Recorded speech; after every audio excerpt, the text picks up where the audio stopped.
എല്ലാ കൂട്ടുകാർക്കും എൻ്റെ വീഡിയോയിലേക്ക് സ്വാഗതം. അപ്പോൾ എൻ്റെ വീഡിയോ എല്ലാവരും സ്കിപ്പ് ചെയ്യാതെ കാണണം കേട്ടോ. കണ്ടിട്ട് ഇഷ്ടപ്പെടുകയാണെങ്കിൽ മറക്കാതെ ലൈക്ക് ചെയ്യണം കേട്ടോ. നമ്മൾ ചായ പരിപാടിയൊക്കെ കഴിഞ്ഞിട്ടേ ചോറ് ഇടാൻ വെള്ളം വെച്ചേക്കാം കേട്ടോ. അപ്പോൾ വെള്ളമൊക്കെ നല്ല കുറഞ്ഞു വന്നിട്ടുണ്ട്. ഇതിലേക്ക് അരി കഴുകിയിടട്ടെ. അപ്പോൾ അരിയൊക്കെ കഴുകി കൊണ്ടുവന്നിട്ടുണ്ട്. വെള്ളത്തിൽ ഇട്ട് കൊടുക്കുക കേട്ടോ. അരിയൊക്കെ തീമട്ടിക്കണം കേട്ടോ. അരി ഇവിടെ കടന്ന് വേവട്ടെ. അപ്പോൾ തന്നെ വേറൊരു സംഭവം ഉണ്ട് കേട്ടോ. നെയ്മക്ക് പോവുകയാണ്. അപ്പോൾ ചോറൊക്കെ വേകുമ്പോഴത്തേനെ നമ്മൾ നല്ലൊരു ചക്ക ഇട്ട് കൊടുക്കുന്നുണ്ട്. കൊല്ലത്തെ ചക്ക ആദ്യമായിട്ട് കഴിക്കാൻ നിൽക്കുകയാണ്. അപ്പം മൂത്തുക്കണമെന്ന് അത് അറിയില്ല. കുറഞ്ഞ മൂപ്പിന് കമ്മിയൊക്കെ ഉണ്ട്. നേരിയാലും ഇതങ്ങോട്ട് കൂട്ടാൻ നിൽക്കുക കേട്ടോ. അപ്പം ചക്ക എത്തലൊക്കെ കഴിഞ്ഞിട്ടുണ്ട് കേട്ടോ. ഇത് അരിഞ്ഞെടുക്കട്ടെ. ചെറുതായി ഇങ്ങോട്ട് അരിയട്ടെ. അപ്പം നമ്മൾ ചോറൊക്കെ വന്ന് ഊറ്റി വെച്ചിട്ടുണ്ട് കേട്ടോ. ചക്കൊക്കെ നല്ലോണം ഒരു പാത്രം നിറച്ചിങ്ങോട്ട് നിറച്ച് വെച്ചിട്ടുണ്ട്. ഇനി ഇതിലേക്ക് പാകത്തിനുള്ള ഉപ്പും വെള്ളവും പാരട്ടെ. അപ്പോൾ ഇതിലേക്ക് പാകത്തിനുള്ള ഉപ്പിട്ട് കൊടുക്കുക കേട്ടോ. ഇനി ആവശ്യത്തിനുള്ള വെള്ളം ഒഴിച്ച് വെക്കുകയാണ്. ഇനി ഇതെങ്ങനെ വേവിക്കുക കേട്ടോ.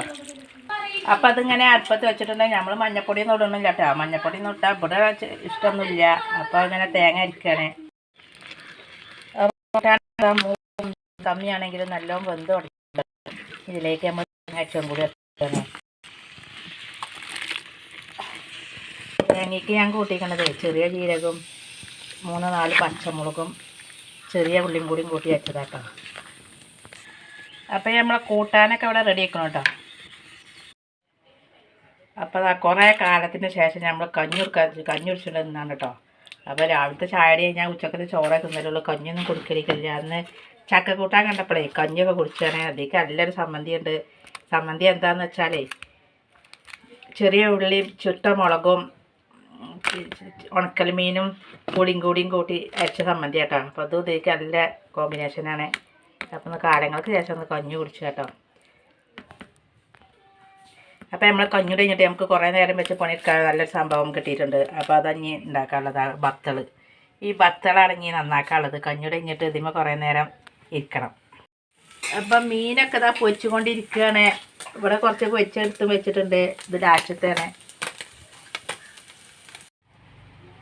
അപ്പം നമ്മളെ ഇന്നൊക്കെയുള്ള എല്ലാ ഫുഡുകളും റെഡി ആയിട്ടുണ്ട് കേട്ടോ. അപ്പോൾ എല്ലാം മീൻ പൊരിച്ചതും ചോറും മുരിങ്ങയാണ് കറി വെച്ചിരിക്കുന്നത്.